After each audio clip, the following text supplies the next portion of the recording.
Muy buenos días tengan todos nuestros audioescuchas. El día de hoy les hablaremos acerca de uno de los imperios más importantes que se llegó a consolidar a mediados del siglo VIII y a finales del siglo IX, en el que hablaremos de distintos ámbitos como lo serían lo cultural, social, económico, medioambiental y urbanístico. Nuestro equipo está conformado por Julio Aslan Loreto, Cristian Efrén Vibriesca, Roxana Denise Nieto, Natalia Martínez, Regina Rodríguez y Kevin Ulises Rodríguez.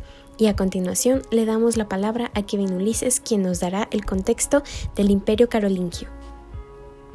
El Imperio Carolingio fue un estado de la temprana Edad Media fundado por el rey de los francos, Carlomagno, que lo gobernó entre el 768 y el 814.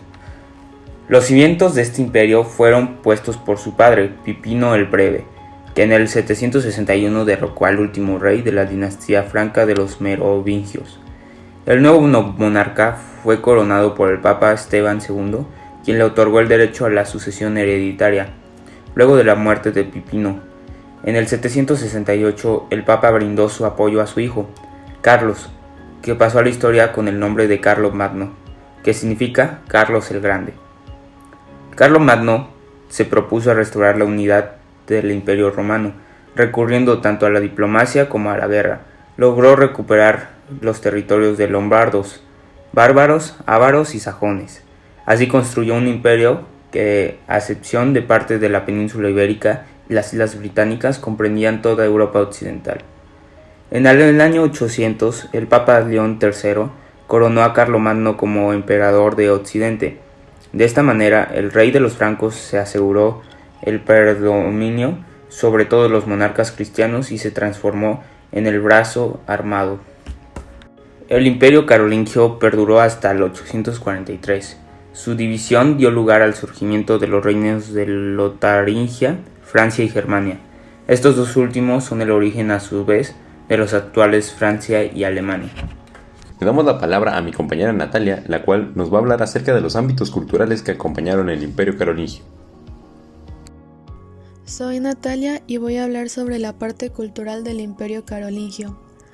A este periodo, en torno al año 800, se le suele conocer con el nombre de Renacimiento Carolingio, no tanto porque diera origen a algo similar al Renacimiento del siglo XV, sino por comparación con la decadencia cultural del periodo anterior.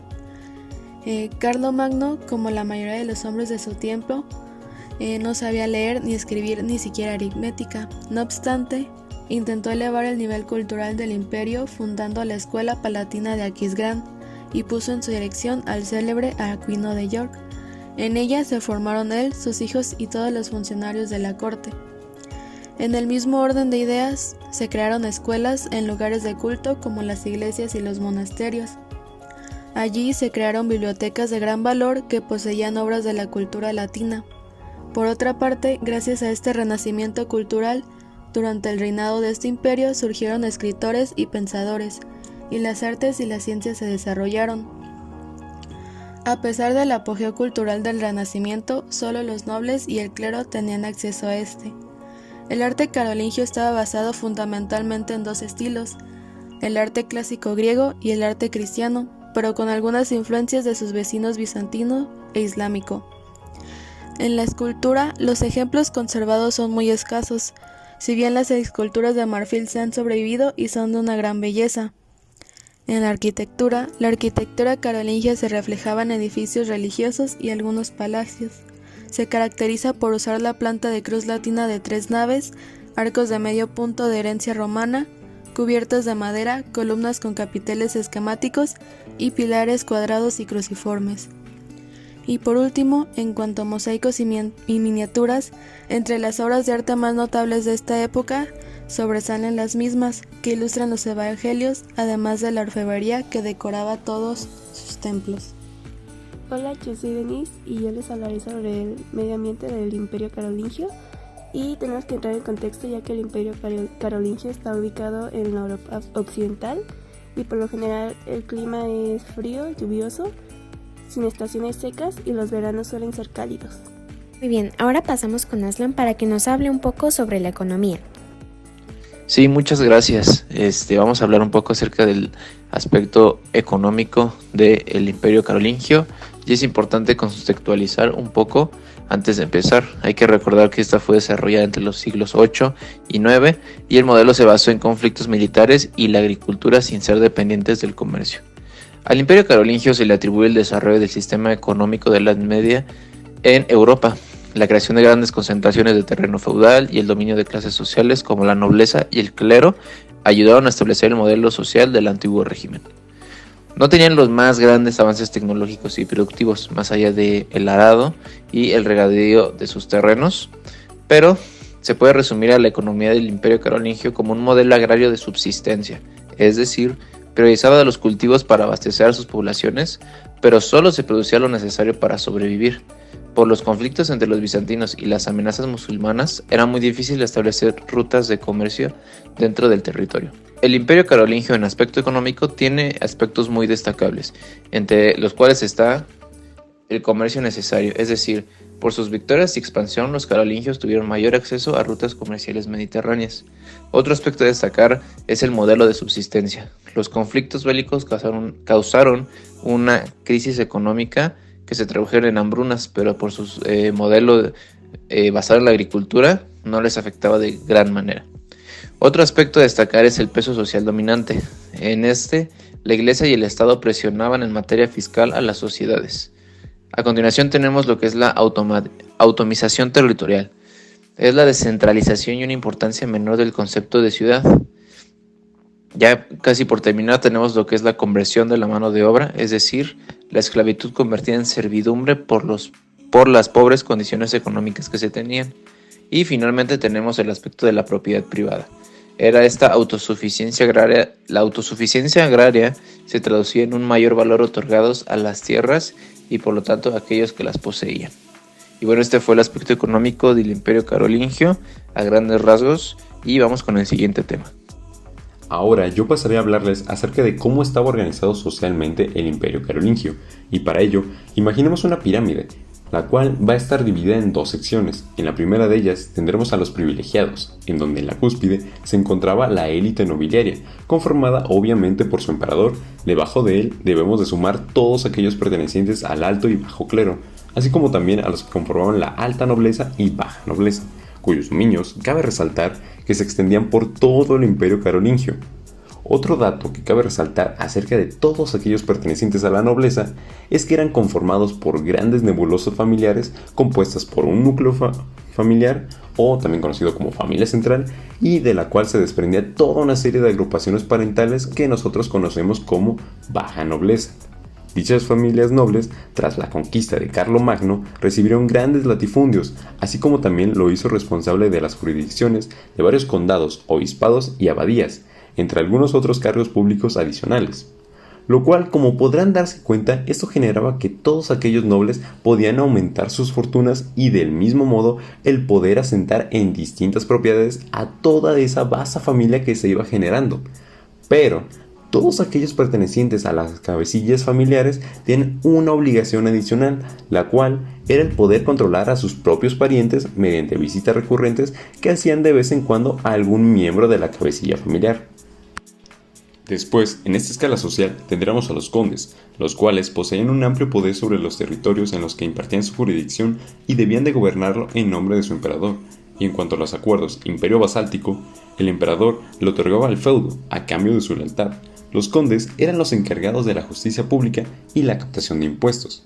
Otro dato que cabe resaltar y que se me hizo muy curioso al momento de estar investigando fue el hecho de que esta élite nobiliaria, la cual incluía a los clérigos e inclusive al propio monarca, como ya les habíamos mencionado anteriormente, eran poseedores de grandes territorios sobre los cuales ejercían un poder público que el emperador, si así lo quisiese, podía arrebatárselos.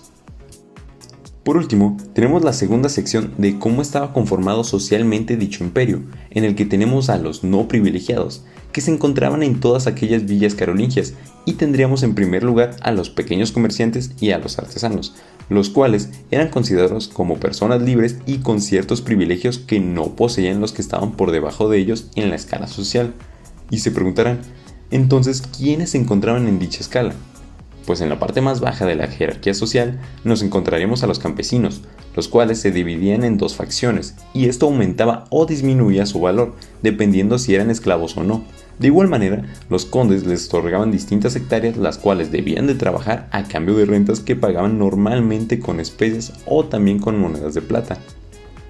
Y bueno, con esto nos vamos dando cuenta de cómo está la organización social que existía en el Imperio Carolingio, en el cual podemos observar que el emperador le otorgaba poder a los nobles y al clero, pero era un poder que se le podía quitar si así lo quisiese. Y de igual manera podemos ver la jerarquía que existía en el escalón más bajo de los no privilegiados y de cómo algunos inclusive eran esclavos y no eran considerados como personas. Ahora le damos la palabra a mi compañera Regina, que nos hablará acerca de la configuración urbanística que poseía dicho imperio. Bueno, yo, Regina, hablaré sobre la arquitectura y la parte urbanística. La arquitectura carolingia es la denominación historiográfica con la que se designa la producción arquitectónica en el territorio del antiguo reino franco bajo el gobierno de la dinastía carolingia. Fundada por Pipino el Breve en 751, se refiere así a la arquitectura en los siglos 7 y 9 en el Imperio Carolingio, que abarcaba en su máxima extensión durante el reinado de Carlomagno, de 768 a 814, gran parte de Europa occidental, excepto las islas británicas, la península ibérica y el sur de la Itálica, es decir, los actuales Francia, Alemania, Suiza, Austria, el Benelux y norte de Italia. El primer periodo de la arquitectura carolingia, el de Pipino el Breve y del comienzo del reinado de Carlomagno, parece marcado por la actividad de poderosos eclesiásticos. El ya citado Chrodegango, el abad Fulrado de Saint-Denis o Manasés, abad de Flavigny, alrededor de 780 a 790, con la fundación de la abadía de Lorch, el florecimiento de Corbier, el lanzamiento de Saint-Riquier y de la abadía de Fulda. Se anunciaba ya una nueva monumentalidad. El palacio de Aquisgrán, con su capilla palatina, será la joya y lo más destacado de esta época, para el que Carlomagno hizo llegar desde Ravenna materiales de construcción, columnas y mármoles, y resto de otras construcciones antiguas. El renacimiento carolingio se manifestó por un sorprendente auge de la construcción. Entre 768 y 855 se registra la construcción de 27 nuevas catedrales, de 417 establecimientos monásticos y de 100 residenciales reales. Bajo Carlomagno se construyeron 16 de esas 27 catedrales, 232 de los monasterios y 65 de los palacios. Los reyes no fueron los únicos responsables de las obras, pero sí proporcionaron los arquitectos y los fondos. El redescubrimiento de los tratados arquitectónicos de Vitruvio permitía edificar construcciones de piedra, un material todavía poco utilizado en el norte de Loira. Los viajes de los carolingios a Italia les hicieron descubrir la belleza de las basílicas romanas, de los arcos de triunfo, de las capillas palatinas, pero sus arquitectos no hicieron de ellos una copia servil, sino que imaginaron plantas y formas que correspondiesen con las ceremonias reales y las celebraciones religiosas. La mayoría de las fórmulas arquitectónicas inventadas a principios de la época se refinaron a lo largo de décadas y se sometieron a sucesivas adaptaciones que llevaban en ellas las semillas del arte románico del siglo XI. Bueno, eso sería todo, amigos. Muchas gracias por estar aquí y escuchar este interesante tema. Y gracias, compañeros, por sus valiosas aportaciones. Hasta la próxima.